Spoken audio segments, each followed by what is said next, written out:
નમસ્કાર વિદ્યાર્થી મિત્રો. આજે આપણે ધોરણ 10 માં જે છઠ્ઠું ચેપ્ટર જોઈ રહ્યા હતા આપણે વિસર્ગ સંધિ પરિચય. તો એમાં આપણે છેલ્લે 5 વાક્યો જોયા હતા, જેમાં હતું અધુના અસ્માભિઃ કિમ, અને એક કાઉન્સ હતું એની અંદર હતું અસ્માભિઃ કિમ કર્તવ્યમ, અને જે કાઉન્સ હતું એ એનું વિસર્ગ વિનાનું, એટલે કે જે મૂળ એનું વાક્ય હતું સંધિ વિનાનું, જેને આપણે નામ આપ્યું હતું. અને જે કાઉન્સ પહેલા અધુના અસ્માભિઃ કિમ, એ જે વાક્ય હતું એ સંધિ સહિતનું વાક્ય હતું. એટલે પહેલા વાક્યમાં આપણે એવું જાણ્યું હતું વિસર્ગ છે એ એમને મળ્યો, એટલે કે વિસર્ગનો સ પણ નહોતો થયો, વિસર્ગનો લોપ પણ નહોતો, કે વિસર્ગનો કો પણ નહોતો થયો, પણ વિસર્ગ એમને એમ રહ્યો હતો. પછી બીજું વાક્ય હતું આપણે કે યુધિષ્ઠિરાદયશ્ચ ભવંતમ અભિવાદયન્તિ. એમાં કાઉન્સ હતો યુધિષ્ઠિરાદયઃ ચ, એ સંધિ વિનાનું હતું, અને આપણે એની સંધિ કરી એટલે યુધિષ્ઠિરાદયશ્ચ એવું વાક્ય ત્યાં થયું હતું. તો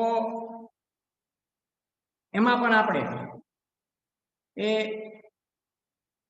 જાણ્યું હતું કે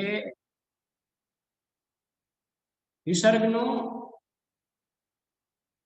શ થઈ ગયો, અને ત્રીજું વાક્ય હતું કે ભવંત શ્રોતવ્યો જનાર્દનસ્ય સંદેશઃ. તમે ભગવાન જનાર્દન એટલે કે વિષ્ણુનો સંદેશ સાંભળો. તેમાં શ્રોતવ્ય અને જનાર્દનસ્ય એ કાઉન્સ હતું, એટલે એમાં જે વિસર્ગ હતો એનો ઓ થયો. જે ત્રીજું વાક્ય હતું એમાં વિસર્ગનો શ્રોતવ્ય જનાર્દનસ્ય, એની અંદર વિસર્ગનો ઓ થયો. ચોથા વાક્યની અંદર ભવંતઃ એવ, અને કાઉન્સ હતો ભવંતઃ એવ ક્રૂરતરાઃ, એ કાઉન્સ 12 હતો. તો એમાં આપણે ભવંતઃ અને એવ એના વચ્ચે આપણે વિસર્ગ સંધિ કરવાની હતી. તો એમાં આપણે વિસર્ગનો લોપ કર્યો હતો, એટલે કે દેખાતો નહોતો, અને એનો આપણે કાઉન્સ આપ્યું, એનું નામ આપ્યું આપણે વિસર્ગનો લોપ. તો અને પાંચમું વાક્ય હતું શત્રોરપી, એટલે કે શત્રોહો અપી, એ કાઉન્સ હતું આપણું, એ સંધિ વિનાનું વાક્ય હતું, સંધિ રહિત વાક્ય જેને આપણે કહ્યું હતું. અને જે શત્રોરપી એમાં વિસર્ગનો ર થયો. એમ આ 5 વાક્ય આપણે એ વિસર્ગ સંધિના આ 5 વાક્ય આપણે જોયા. અને ત્યાં આપણે કહ્યું હતું કે બીજા થોડાક નિયમો, કે અહીં વિસર્ગનો સ કેમ થયો, વિસર્ગનો ઓ કેમ થયો, કે વિસર્ગનો લોપ કેમ થયો, એટલે કે વિસર્ગ દેખાતો કેમ નહોતો, અથવા વિસર્ગનો ર કેમ થયો. એના નિયમો વિશે આપણે કાલ વાત કરીએ, એના નિયમો આપણે પછીના લેક્ચરમાં જોઈશું. તો આજે આપણે એના નિયમો વિશે થોડું જાણીશું કે આવું કેમ થયું. તો સર્વપ્રથમ આપણે અહીં આપણી સ્ક્રીન ઉપર નિયમો દેખાડેલા છે. આપણે 3 નિયમો પહેલા જોઈ રહ્યા છીએ, જેની અંદર કહેવામાં આવ્યું છે. એમાં આપણે જોઈએ પ્રથમ નિયમ કે શું કહેવા માંગે છે. એમાં પહેલો નિયમ છે, જેની અંદર આપણે અધુના અસ્માભિઃ કિમ, કાઉન્સ હતો અસ્માભિઃ કિમ અને કર્તવ્ય, માં વિસર્ગનો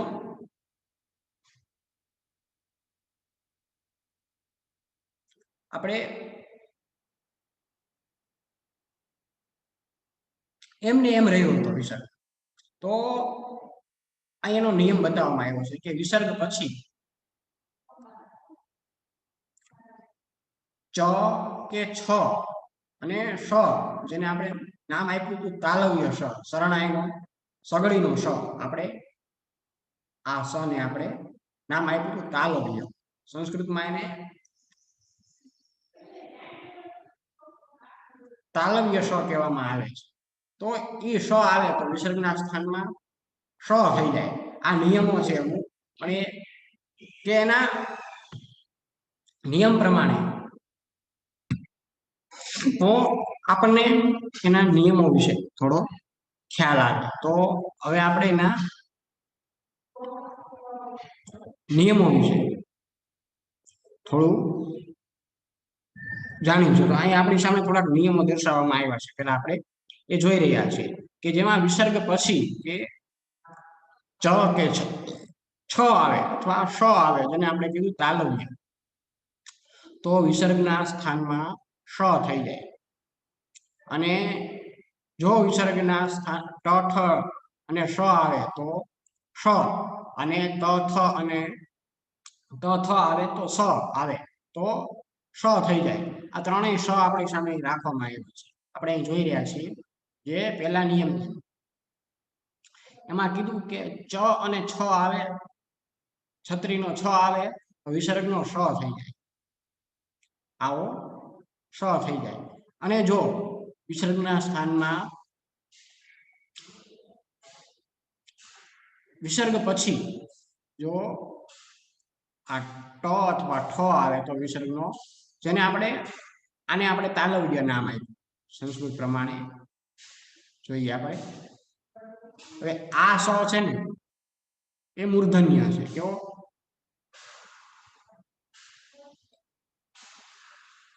આ સને મૂર્ધન્ય કહેવાય. અને આ સસલાનો સ એને આપણે દંત્ય દંત કહીએ, દંત કહેવાય એને. તો આ ત્રણેય શેના પહેલા આપણે નામ આપ્યા. તો આમાં પહેલા શું કીધું કે વિસર્ગ પછી ક અને ચ અને છ આવે તો વિસર્ગનો આ શ થાય. અને પછી વિસર્ગના એટલે કે વિસર્ગના સ્થાન જે વિસર્ગ છે એનો શ થઈ જાય. અને વિસર્ગ પછી જો ટ અને ઠ આવે તો વિસર્ગનો આ મૂર્ધન્ય શ થાય. અને વિસર્ગ પછી જો ત અને થ આવે તો વિસર્ગનો આ શ થઈ જાય છે. આ આપણે પહેલો નિયમ જાણ્યો.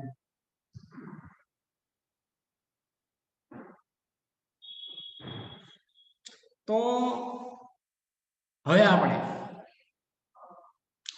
ઉદાહરણ આપણી સામે હતું બીજું વાક્ય, યુધિષ્ઠિરાદય. આપણી સામે ઉદાહરણ કયું હતું? યુધિષ્ઠિરાદય. એ આપણે અહીં જોઈએ તો અહીં કહેવામાં આવ્યું કે વિસર્ગ પછી ચ છે, તેથી વિસર્ગના સ્થાનમાં શ થઈ ગઈ. યુધિષ્ઠિરાદયશ્ચ એવો પ્રયોગ થાય છે.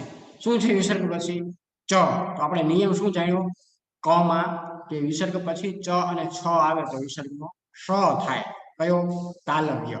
અહીં આપણે યુધિષ્ઠિરાદયશ્ચ માં આપણે તાલવ્ય શ છે. આ આપણે બીજા વાક્યનું, પહેલા વાક્યનું તો વિસર્ગ એમનો એમ જ છે. એનો મતલબ શું થયો કે વિસર્ગ પહેલા કોઈ સ્વર હોય અને વિસર્ગ પછી પણ જો કોઈ સ્વર હોય તો વિસર્ગ એમનો એમ રે. જો પણ સ્વર છે એ સેમ હોવો જોઈએ. વિસર્ગ પહેલા પણ અ હોય ને વિસર્ગ પછી પણ અ હોય તો વિસર્ગ એમનો એમ રે. અહીંયા અસ્માભિ કિમ એવું રૂપ છે. તો વિસર્ગ પહેલા પણ ઈ છે, ભી ની અંદર ઈ છે, અને વિસર્ગ પછી પણ કિમ ની અંદર પણ ઈ છે. તો વિસર્ગ એમનો એમ રે. પણ બીજા વાક્ય અંદર એવું નથી.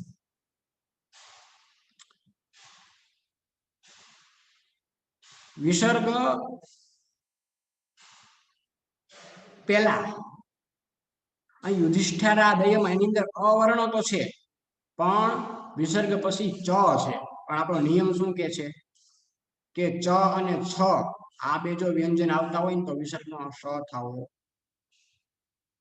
જોઈએ. એટલા માટે વિસર્ગનો ત્યાં શ એટલે કે મૂર્ધ તાલવ્ય શ થયેલો છે. કારણ કે જો આપણે ખાલી સ્વર ઉપર જોઈએ તો તમને એ પ્રશ્ન ઉભો થાય કે સર આમાં તો યુધિષ્ઠિરાદયમાં એમાં અ છે અને વિસર્ગ પછી ચ ની અંદર અ રહેલો છે, વિસર્ગનો લોપ ન થવો જોઈએ, વિસર્ગ એમને એમ રહેવો જોઈએ. પણ આપણો નિયમ શું કહે છે? આ નિયમ જાણવા એટલા માટે જરૂરી છે કારણ કે આપણો નિયમ શું કહે છે કે વિસર્ગ પછી જો ચ અને છ એ વ્યંજન કોઈ પણ હોય તો વિસર્ગનો શ થવો જોઈએ. અસ્માભિ કિમ એની અંદર એવું કાંઈ નથી. વિસર્ગ પહેલા ભી ની અંદર ભ છે, ઈ ની અંદર એની અંદર સ્વર ઈ છે, પણ મૂળમાં કયો છે ભ છે, અને વિસર્ગ પછી શું છે ક છે. કી સ્કીમ છે ને, તો એની અંદર ઈ રહેલો છે. એટલે ત્યાં ક નો કોઈ આપણે અહીંયા નિયમ હજી સુધી જોયો નથી. જો આગળ આવશે તો આપણે જોશું. પણ વિસર્ગની પછી ક વર્ણ આવે તો વિસર્ગનો આ થાય એવો આપણે કોઈ નિયમ જાણ્યો નથી. તો એટલા માટે મેં તમને પહેલા વાક્યનો નિયમ કીધો કે વિસર્ગની પહેલા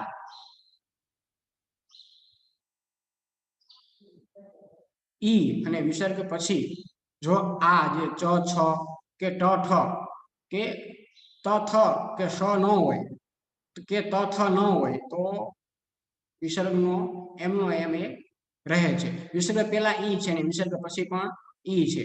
ભીહી ની અંદર પણ ઈ છે અને કી ની અંદર પણ ઈ છે. એટલા માટે વિસર્ગ ત્યાં એમનો એમ રહ્યો. હવે આપણે આ પહેલા નિયમ જાણ્યો કે વિસર્ગ પછી ચ અને છ આવે તો શ થાય. અહીંયા આપણે યુધિષ્ઠિરાદય ચ એવું છે. તો યુધિષ્ઠિરાદય એ તો બરોબર. વિસર્ગ પછી શું છે તો કે ચ. તો આપણો નિયમ શું કહે છે કે ચ અને છ હોય તો શ થાય. કયો? તાલવ્ય. તો અહીંયા આપણે થયેલું છે. આ આપણે પહેલો નિયમ, બીજા વાક્યનો નિયમ જોયો. હવે ત્રીજા ઉપર આવીએ. હવે આપણો બીજો નિયમ શું કહે છે કે વિસર્ગ પહેલા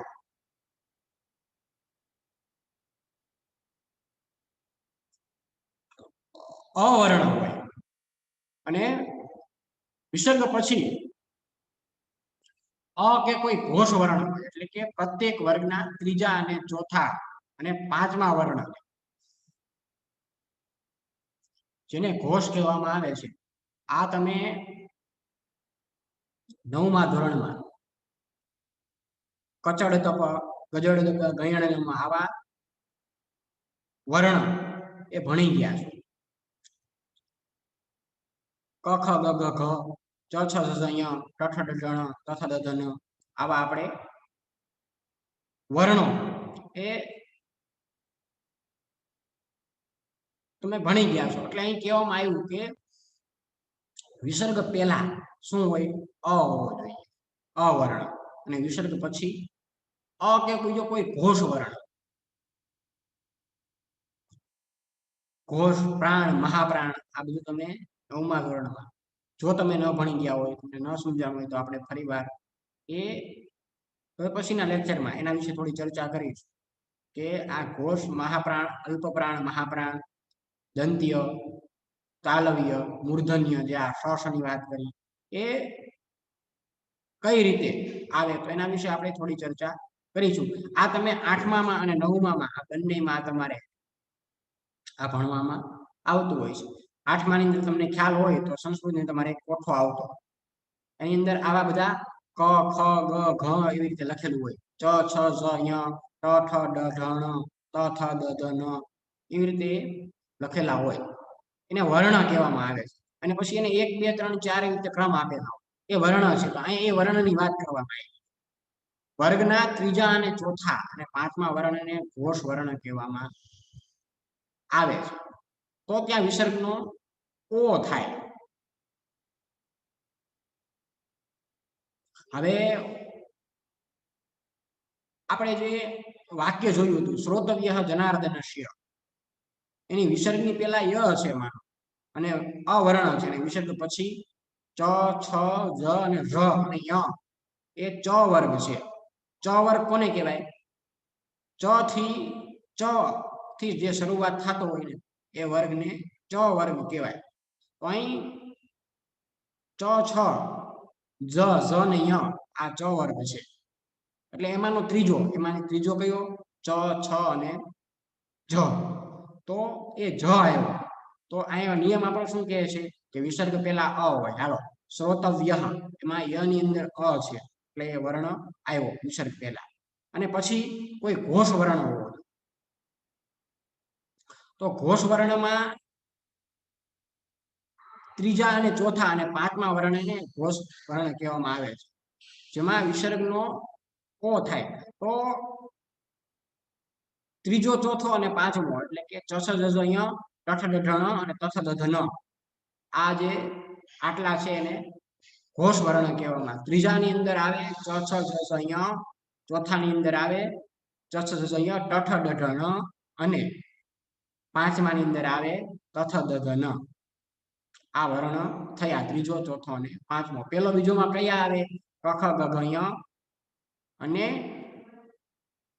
ક ખ ગ ઘ અને ય એ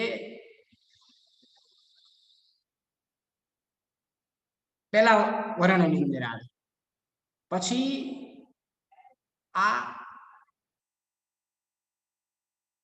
જે ત્રીજા અને ચોથા અને પાંચમું એ વર્ણ છે એની અંદર આ આવે ચ છ જ ઝ ઞ ટ ઠ ડ ઢ ણ અને ત થ દ ધ અને ન.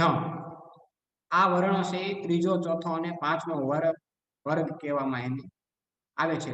પેલા બે વર્ગ આપણે વિશે આપણે ચર્ચા નહીં કરીએ, કારણ કે એ આપણે જોઈએ એ આપણે ખ્યાલમાં રાખી જશું તો આપણને આ મગજમાં નહીં બેસે. પણ અત્યારે આપણે આ વિસર્ગ સંધિ પેલા ઉપર પેલા પછી એના વિશે આપણે ક ખ ગ ગ ઘ ઘ ય એની ઉપર આપણે ચર્ચા કરીશું. તો પેલા અહીં આ ચ છ ઝ ઝ ય એ વર્ગનો ત્રીજો વર્ગ છે અને ચોથો વર્ગ આવે ટ ઠ ડ ઢ ણ અને પાંચમો આવે ત થ દ ધ ન. તો અહીંયા જે આપણે ચર્ચા કરવાની છે એ છે નિયમે શું કીધું કે પ્રત્યેક વર્ગના ત્રીજા અને ચોથા અને પાંચમા વર્ણનો ઘોષ વર્ણ કહેવામાં આવે. આ જે ઘોષ વર્ણ છે આપણે જે ચ સ ઝ ય તથા દ ધ ન ર ઠ ડ ઢ ણ જે જોયા એ ઘોષ વર્ણ એને કહેવામાં આવે છે. તો આ વિસર્ગનો કો થાય એવું. હવે આમાંથી આપણે કોઈ વર્ણ આવતો હોય તો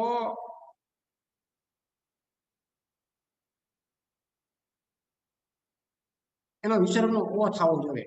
તો આપણે પહેલા જોઈએ કે તો અહીં જે આ ચ ય છે એ પ્રત્યેક વર્ગ કુલ કેટલા આપણને પેલા એ પણ ખબર હોવી જોઈએ. જો આપણે વર્ગ એટલે આપણે જે ક ખ ગ ઘ ગ ચ સ ઝ ય ટ ઠ ડ ઢ ણ ત થ દ ધ ન પ ફ બ ભ મ આ જે બધા વર્ગો કહેવામાં એને આવે છે. જે તમે 8મા ધોરણની અંદર એક કોષ્ટક તમે ભણી ગયા છો એની અંદર આ આવે ઘોષ, પ્રાણ, મહાપ્રાણ, અલ્પપ્રાણ, મહાપ્રાણ, દંત્ય, મૂર્ધન્ય એ બધા વર્ણો કોને કહેવાય? દાંતમાંથી કોને બોલાય, મોઢામાંથી કોને બોલાય, જીભને મોઢાની સાથે અડાડી અને કે કોને બોલાય, જીભ અને ઓષ્ઠ એટલે કે હોઠને બેને ભેગા રાખીને કયો વર્ણ બોલાય. આવું બધું તમે 8મા 9માં ભણી ગયા છો. જો તમે ના ભણી ગયા હોય તો આપણે એને રિપીટ પણ કરીશું. પણ પહેલા આપણે આ વર્ગ જોઈ લઈએ. તો અહીંયા આપણું નિયમ નિયમે શું કીધું કે વિસર્ગ પહેલા અવર્ણ હોય અને વિસર્ગ પછી અઘોષ વર્ણ આવે. એટલે કે પ્રત્યેક વર્ગનો ત્રીજો, ચોથો અને પાંચમો વર્ણ આને ઘોષ કહેવામાં આવે. તો અહીંયા ત્રીજો કયો છે? જ છે. ચોથો કયો છે? ઝ છે. અને પાંચમો કયો છે? ય. આ ત્રણ આપણે ઉપર ધ્યાન રાખવાનું છે. આપણે જોઈએ અહીંયા આ જ, આ ઝ અને આ ય છે એ ય એ ચ વર્ગ માંથી આને ચ વર્ગ કહેવાય. પણ ચ વર્ગની અંદર નિયમે એવું કીધું કે ત્રીજો, ચોથો અને પાંચમો વર્ણને ઘોષ વર્ણ કહેવામાં આવે. આ ત્રણ છે ને એ ઘોષ વર્ણ કહેવાય. તો નિયમે એવું કીધું કે આ ત્રણમાંથી જો કોઈ આવતું હોય તો વિસર્ગનો તો આ જ છે અને ઝ અને ય આ ત્રણમાંથી આપણે શ્રોતવ્ય, જનાર્દનસ્ય એમાંથી ક્યાં આવે છે તમારે પેલા એ કન્ફર્મ કરવાનું. આમાંથી કયો અક્ષર આવ્યો? તો કે જ આવ્યો. શ્રોતવ્ય, જનાર્દનસ્ય. તો જ આવ્યો તો નિયમે શું કીધું કે વિસર્ગનો ઓ થાય. એટલા માટે હવે આપણે જોઈએ આ શ્રોતવ્યો આજે વિસર્ગનો ઓ થયો એટલા માટે અહીં શ્રોતવ્યો, જનાર્દનસ્ય એવું રૂપ બન્યું. તો આ આપણો બીજો નિયમ થયો. હજી ફરી વાર રિપીટ કરીએ કે વિસર્ગ પહેલા અ આવવો જોઈએ. શ્રોતવ્ય ય ની અંદર અ રહેલો છે અને વિસર્ગ પછી અ કે કોઈ ઘોષ વર્ણ અને ઘોષ વર્ણ માટે આપણે ચર્ચા કરી કે પ્રત્યેક વર્ગના ત્રીજા, ચોથા અને પાંચમા વર્ણને ઘોષ વર્ણ કહેવામાં આવે છે. ચાર જે વર્ગ છે, જે વર્ગો આપેલા છે એમાં જે તમે કોષ્ટક તમે જે ભણી ગયા હતા એમાં જે વર્ગો આપેલા છે ચાર, કે ક ખ ગ ઘ ઈ ગ ચ છ ઝ ઝ ঞ ટ ઠ ડ ઢ ણ ત થ દ ધ ન પ ફ બ ભ મ, એમાં પાંચ જે વર્ગો છે એ આ પાંચ વર્ગોનો હરેકનો ત્રીજો, ચોથો અને પાંચમા વર્ણને ઘોષ વર્ણ કહેવામાં આવે છે. ક, ખ અને ગ, ઘ અને ગ આ ત્રણેયને ઘોષ વર્ણ કહેવામાં આવે. પછી ચ વર્ગમાં આપણે આવીએ તો ચ, છ ને છોડીને ઝ, ઝ અને ય આને ઘોષ વર્ણ કહેવામાં આવે છે. પછી એનાથી આગળ જાવીએ આપણે તો ટ, ઠ અને દ, ધ અને ન ને ઘોષ વર્ણ કહેવામાં આવે છે. પછી ય, વ, ર, લ અને વ આને પણ ઘોષ વર્ણ કહેવામાં આવે છે. આમ પ્રત્યેક વર્ગના ચોથા, ત્રીજા, ચોથા અને પાંચમા વર્ણને ઘોષ વર્ણ કહેવામાં આવે છે. તો આમાંથી નિયમ એવું કીધું કે આ જે વર્ગો છે આ વર્ગમાંથી પ્રત્યેક વર્ગના ત્રીજો, ચોથો અને પાંચમો અક્ષર વર્ણ જેને આપણે કહેવામાં કહીએ, આપણે એને અક્ષર ન કહીએ પણ આપણે એને વર્ણ કહીએ, એ વર્ણ જો હોય ને તો વિસર્ગનો ઓ થાય. કોના પછી? વિસર્ગ પછી. તો વિસર્ગ પછી અહીં શું છે? ત્રીજો અક્ષર છે. હા, તો કે ચ વર્ગનો ચ, છ અને જ છે. જ હોત કે ય હોત તો પણ વિસર્ગનો ઓજ થાય. તો અહીં આપણે આ પ્રત્યેક વર્ગનો ત્રીજો, ચોથો અને પાંચમો અક્ષર છે પેલા આપણે એ શોધવાનું છે કે હા આમાંથી શ્રોતવ્ય અને જનાર્દનસ્યમાં જનાર્દનમાં જ છે એ ત્રીજા વર્ગનો છે, ચ વર્ગનો એ ત્રીજો અક્ષર છે, એટલા માટે વિસર્ગનો ઓ ત્યાં થયો છે. આ આપણે બીજો નિયમ ગયો. હવે આપણે ત્રીજા નિયમ ઉપર આવીએ. તો ત્રીજો નિયમ શું કહે છે કે વિસર્ગ પહેલા જો આ હોય અને વિસર્ગ પછી સ્વર એટલે કે ઘોષ જેને કહીએ આપણે, એટલે કે વર્ગનો ત્રીજો, ચોથો અને પાંચમો વર્ણ અથવા અંતસ્થ ય, વ, ર અને વ પૈકી કોઈ વર્ણ આવેલો હોય તો વિસર્ગનો લોપ થાય છે. આ આપણે ત્રીજો નિયમ જાણીએ છીએ. નિયમે શું કીધું? વિસર્ગ પહેલા શું હોવું જોઈએ? તો કે આ. અને વિસર્ગ પાછળ સ્વર હોવો જોઈએ કોઈ ઘોષ. ઘોષ વર્ણ વિશે આપણે વાત કરી, વર્ગનો ત્રીજો, ચોથો અને પાંચમો વર્ણ. અથવા એમ કહેવામાં આવ્યું, જો પહેલા નિયમ આપણે જાણ્યો એની અંદર વિસર્ગ અ ની વાત હતી કે આપણે જો શ્રોતવ્ય એમાં અ રહેલો છે અને વિસર્ગ પછી કોઈ ત્રીજો, ચોથો અને પાંચમો વર્ણ હોય તો વિસર્ગનો ઓ થાય. પણ અહીંયા આની વાત કરવામાં આવી છે. શ્રોતવ્ય એની અંદર અ છે અને અહીંયા વાત કરવામાં આવી છે ત્રીજા નિયમની અંદર આ. તો એના માટે વિસર્ગનો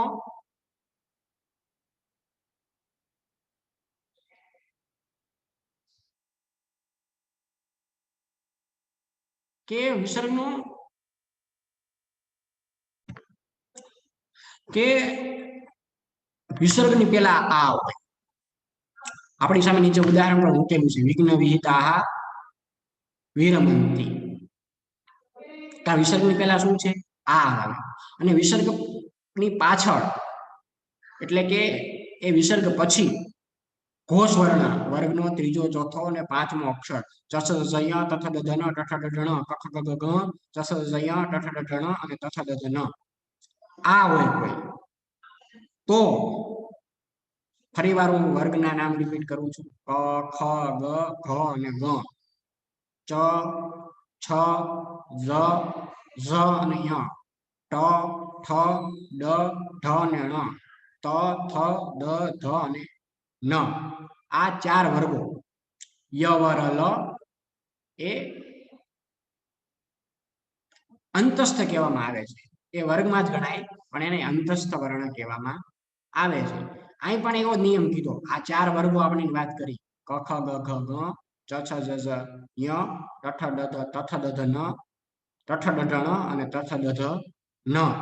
એ વર્ણ નો કોઈ ત્રીજો, ચોથો અને પાંચમો વર્ણ આવે અથવા અંતસ્થ. અંતસ્થમાં કયા આવે? ય, વ અને ર અને લ અને વ. ય, ર, લ અને વ એ પૈકી કોઈ વર્ણ આવેલો હોય તો વિસર્ગનો લો થઈ જાય.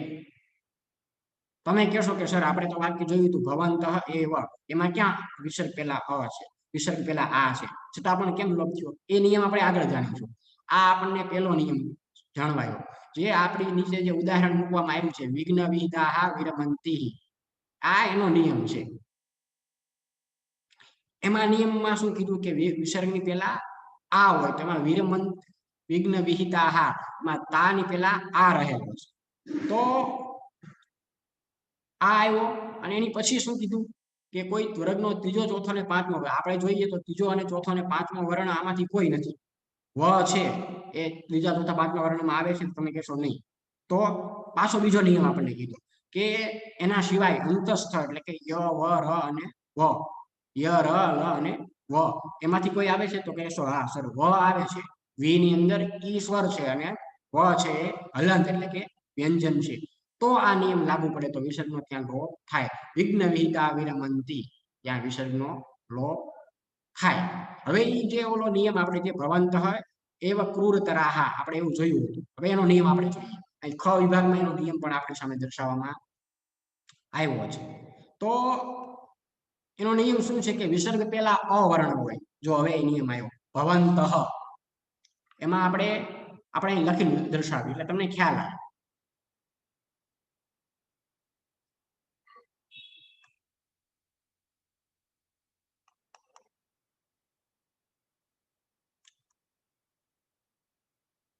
ભવંતઃ એવ, જો આપણે સંધિ કરીએ તો આવું થાય. ભવંત એવ.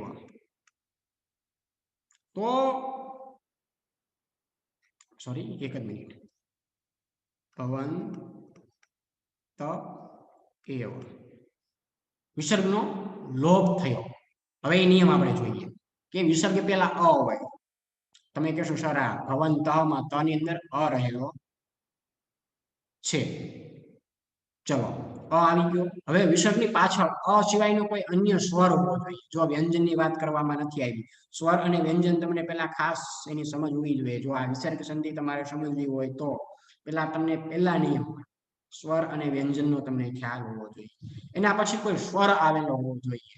અ, આ, ઈ, ઉ, એ, ઐ, ઓ, ઔ, આમાંથી કોઈ સ્વર એમાંથી આવેલો હોવો જોઈએ. તો કે હા, આપણે જે વાત કરી એમાં એ આવેલો છે, સ્વર છે, એટલા માટે ત્યાં વિસર્ગનો લોપ થવામાં આવ્યો છે. એટલા માટે ભવંત એવ એવું રૂપ ત્યાં બનવામાં આવ્યું. આ આપણે ત્રીજો નિયમ જોયો. હવે સમજાઈ ગયું કે શું કામ ત્યાં એવું થયું હતું.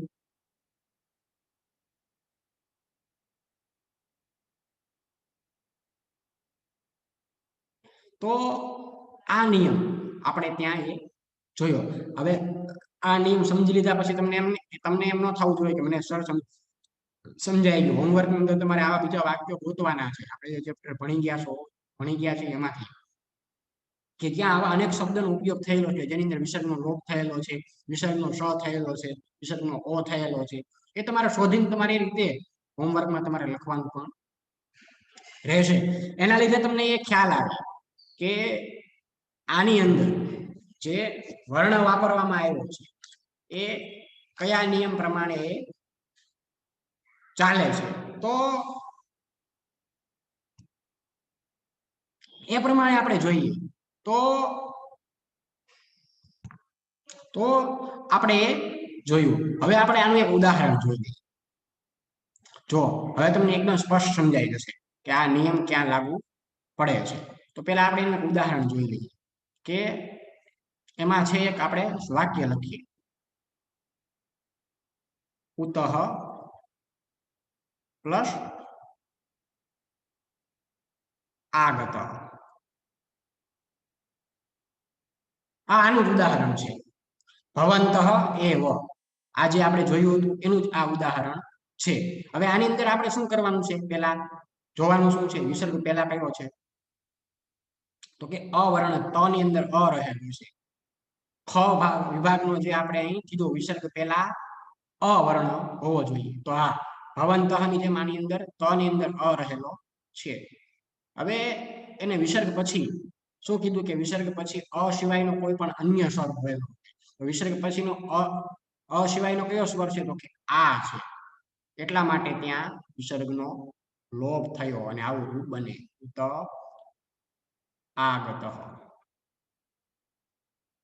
આવો નિયમ બને. તો આ આપણે ત્રીજો નિયમ જોયો. હવે ચોથા નિયમ ઉપર હવે એના માટે આપણે આ જો ઉદાહરણ આપણી સામે પણ આનું ઉદાહરણ અહીં દર્શાવેલું છે. વિઘ્ન વિહિતા વિરમંતી. અહીં તામાં આવેલો આ વર્ણ અને વિસર્ગ પછી તે વિસર્ગની પાછળ વ છે. વનો નિયમ શું કીધો? અંતસ્થ ય ર લ અને વ આવેલો હોય તો એ અંતસ્થ વર્ણ એને કહેવામાં આવે. તેથી ક ના નિયમ પ્રમાણે વિસર્ગનો લોપ થાય છે. એટલા માટે ત્યાં વિઘ્ન વિહિતા વિરમંતી એવો સંધિ પ્રયોગ ત્યાં કરવામાં આવે. એવી જ રીતે આપણે ભવંતઃ એવો જો આપણે નીચે અહીં દર્શાવેલું છે. આપણે જે પેલા વાત કરી ભવંતઃ એવ અહીં તમાં આવેલા અવર્ણ પછી વિસર્ગ છે અને વિસર્ગ પછી એ સ્વર આવેલો છે. તેથી ખ ના નિયમ પ્રમાણે વિસર્ગનો લોપ થઈને ભવંતઃ એવો પ્રયોગ થયો. આ ક્લિયર થઈ ગયું તમને કે કઈ રીતે આ બન્યું? હવે થોડા આગળ વધીએ. ચોથા નિયમમાં આપણે આગળ વધીએ કે ચોથો નિયમ શું કે છે કે વિસર્ગ પહેલા અ કે આ સ્વર સિવાયનો કોઈ પણ સ્વર આવેલો હોય અને વિસર્ગ પછી ગમે તે કોઈ સ્વર અથવા ઘોષ વ્યંજન પૈકીનો કોઈ એક વર્ણ આવેલો હોય તો વિસર્ગના સ્થાનમાં ર એટલે કે રેપ થઈ જાય છે. તમે કહેશો સર કયું વાક્ય? શત્રોહો અપી આપણે જે વાક્ય જોયું હતું એનું આ નિયમ છે. જો આપણી સામે દર્શાવેલું પણ છે. પહેલા આપણે વાક્ય જોઈ લઈએ પછી સમજશું. જેમ કે શત્રોહો અપી અહીં ત્રોમાં આવેલો ઓ વર્ણ અને વિસર્ગ પછી આવેલો છે અને વિસર્ગ પછી અસ્વર આવેલો છે. તેથી વિસર્ગના સ્થાનમાં ર થઈને શત્રોરપી સંધિનું રૂપ બને છે.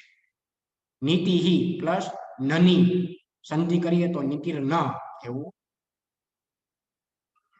થાય. તો હવે પેલા આ નિયમ આપણે સમજી લઈએ. છેલ્લો નિયમ પછી આપણે રેસ્ટ યાદ રાખવાનું રહેશે જે આપણે અવગ્રહ વાળો એ આપણે આની પછી નિયમ સમજીએ. તો આમાં શું કીધું કે વિસર્ગ પહેલા અવર્ણ હોય તો શત્રોરપીમાં અ અને આ સિવાય હોવો જોઈએ. નિયમ શું કીધો? અ અને આ સિવાય. તો અ અને આ સિવાય પછી કયો છે? તો કે શત્રુઓની અંદર ઓ છે. તમે કહેશો સર કે ઓ રહેલો છે. હાલો એટલે આપણે ખ્યાલ આવી ગયો. નિયમ આપણે જેમ જેમ નિયમમાં આગળ વધીએ એમ એમ આપણે જોતું જવાનું. તો શું કીધું કે વિસર્ગની પહેલા અ કે આ સ્વર સિવાયનો કોઈ પણ સ્વર આવેલો હોવો જોઈએ. હા, વિસર્ગ પહેલા અ અને આ સિવાય ઓ આવેલો છે અને વિસર્ગ પછી ગમે તે સ્વર અથવા ઘોષ વ્યંજન આવેલો વર્ણ આવેલો હોય તો વિસર્ગના સ્થાનમાં રેપ ર થાય. હાલો હવે આપણે ઘોષ સ્વરની વિશે વાત કરીએ. તો ઘોષ સ્વર વિશે કોઈ પણ સ્વર હોવો જોઈએ અથવા ઘોષ વર્ણ હોવો જોઈએ. ઘોષ વર્ણમાં વર્ગનો ત્રીજો, ચોથો અને પાંચમો અક્ષર જેને ઘોષ વર્ણ આપણે વાત કરી તો એ હોવો જોઈએ અથવા કોઈ પણ સ્વર હોવો જોઈએ તો વિસર્ગનો રેપ થાય. તો અહીંયા શું છે? કોઈ સ્વર છે એની પછી તમે કહેશો કે હા સર અપી અ તો સ્વર છે એટલા માટે ત્યાં વિસર્ગનો રેપ થયો છે એટલે કે ર થયો છે. શત્રોરપી એટલા માટે ત્યાં રૂપ બન્યું છે. હવે આ નીતિહિ અને નની જો એક આપણી સામે દર્શાવવામાં આવ્યું છે તો એના વિશે થોડી નીતિહિમાં નિયમે શું કીધું કે વિસર્ગ પછી વિસર્ગ કોઈ પણ વર્ગનો વિસર્ગ પહેલા અ કે આ સિવાયનો કોઈ સ્વર હોવો જોઈએ. નીતિની અંદર ઈ છે એટલે અ અને આ સિવાયનો એ છે અને એ પછી વિસર્ગ પછી ગમે તે સ્વર હોય તો તમે કહેશો સ્વર તો નથી ન ની છે. તો ન એ ઘોષ છે.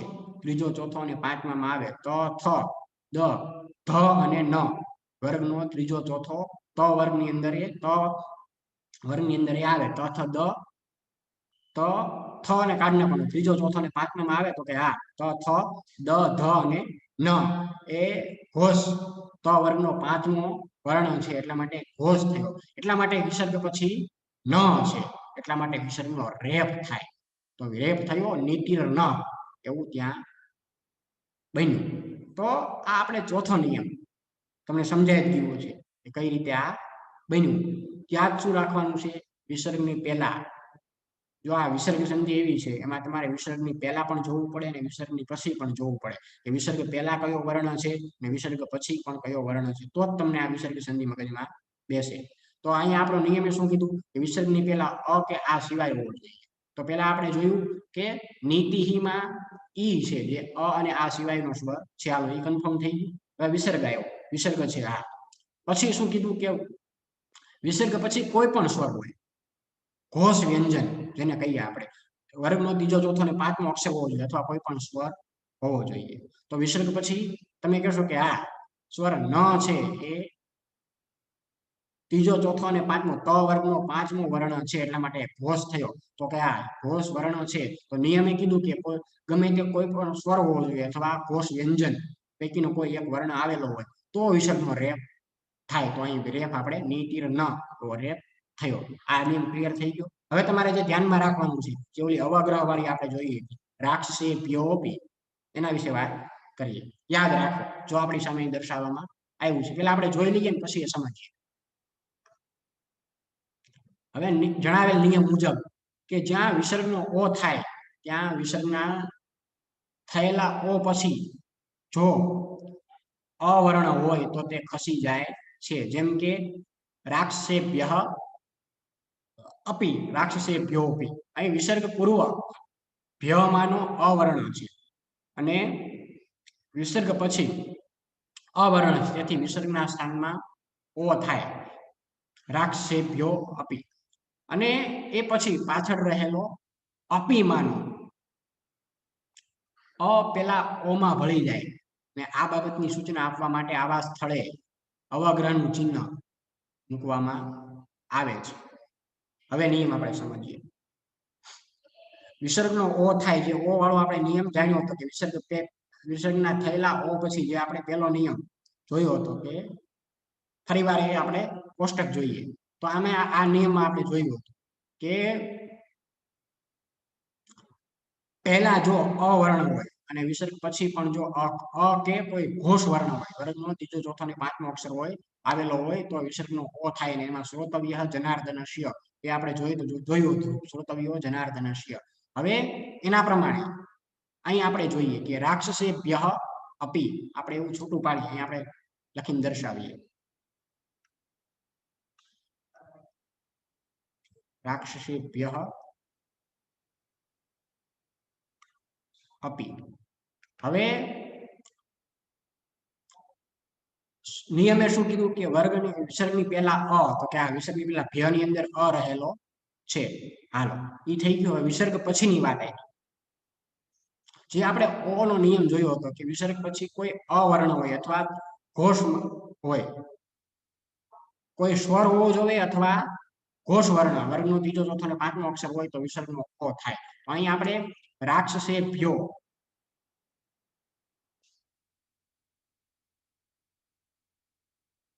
રાક્ષસે ભ્યો એ રૂપ થયું, ભ્યો અપી, આ આપણે રૂપ તૈયાર કર્યું. સોરી અહીંયા રાક્ષેભ્ય છે આમ આવે.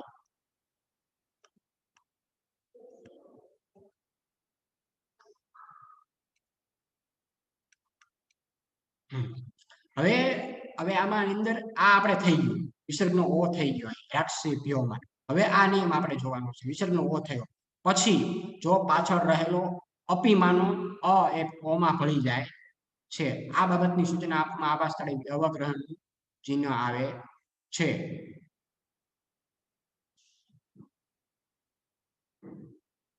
આમાં આ નિયમ આપણે લાગુ પડ્યો કે વિસર્ગ આ ઓ થયા પછી જો વિસર્ગ પછી અ આવે તો એ અવગ્રહ થઈ જાય છે.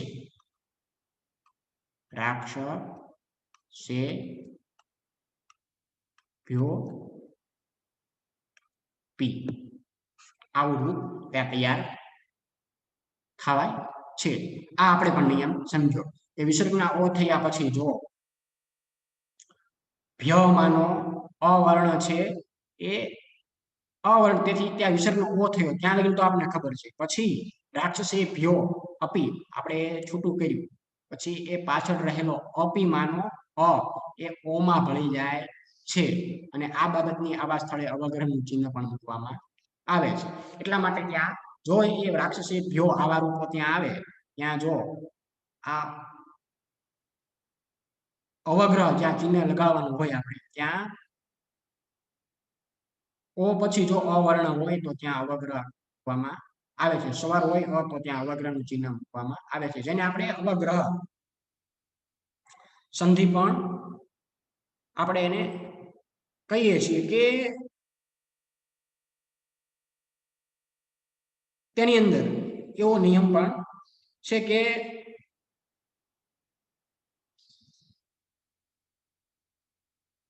જે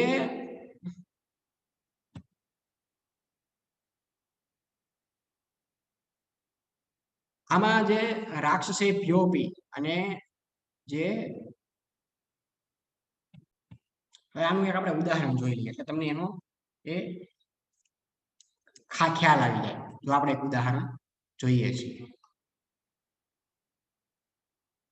આપણે છૂટું પાડીએ છીએ પેલા નરહ અને અયમ. ચાલો આ આપણે તૈયાર કર્યું. હવે આપણે પેલા અહીંયા તો ઓ નો નિયમ લાગુ કરવાનો છે. ચલો ઓ નો નિયમ, વિસર્ગની પહેલા શું છે? અવર્ણ, અને વિસર્ગ પછી પણ શું છે? અવર્ણ છે. તો વિસર્ગનો શું થશે? ઓ થશે. તો ચલો આ થયું નરો અયમ. હવે આપણે અવગ્રહ સંધિ કરવાની છે, એટલે કે ઓલો ચિહ્ન મૂકવાનું છે. તો શું કીધું કે વિસર્ગની ઓ છે, તો ઓ પછી જો અ આવે તો વિસર્ગ એ ઓ નો અવગ્રહ થાય, એટલે કે અવગ્રહનું ચિહ્ન થાય. તો અહીંયા આવું રૂપ બને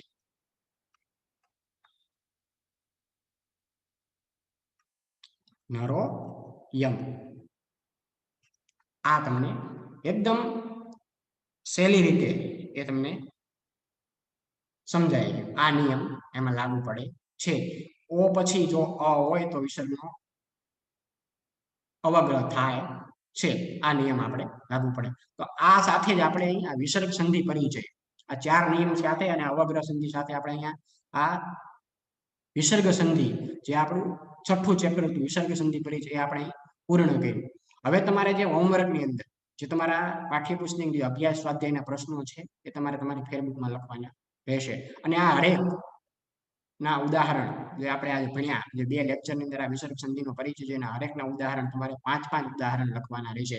વિસર્ગનો ઓ થયો એવા 5, વિસર્ગનો રેપ થયો એના 5, વિસર્ગનો અવગ્રહ થયો હોય એના 5, અને વિસર્ગનો એમનો એમ રહ્યો હોય એના પણ 5 ઉદાહરણ તમારે લખવાના રહેશે. જે આપણે આ નિયમ જોયો જ્યાં વિસર્ગનો લોપ થયો હોય એ પણ તમારે, જે આપણે જે પેલા 5 વાક્ય જોયા હતા ને એવા હરેકના તમારે 5 વાક્યો લખવાના છે, કે જેની અંદર પેલા નિયમની અંદર તમારે શું યાદ રાખવાનું કે વિસર્ગનો સ થયો હોય એવો લખવાનો.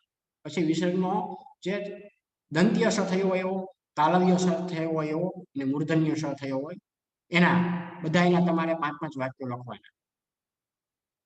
અને પછી જ્યાં વિસર્ગનો ઓ થયો હોય એના 5, વિસર્ગનો લોપ થયો હોય એના 5, અને પછી વિસર્ગનો રેપ થયો હોય એના 5, અને પછી છેલ્લે વિસર્ગનો અવગ્રહ થયો હોય એના 5 વાક્ય તમારે તમારી ફેરબુકમાં અભ્યાસ સ્વાધ્યાયના પ્રશ્નો તો લખવાના જ છે, પણ એની સાથે પણ તમારે આ બીજા 5 વાક્યો લખવાના, જેના લીધે તમને આ સ્વર સંધિ છે, વિસર્ગ સંધિ છે, એ તમને કંઠસ્થ થઈ જાય અને તમને સમજાઈ જાય. તો આ લેક્ચરમાં આપણે આટલું જોયું.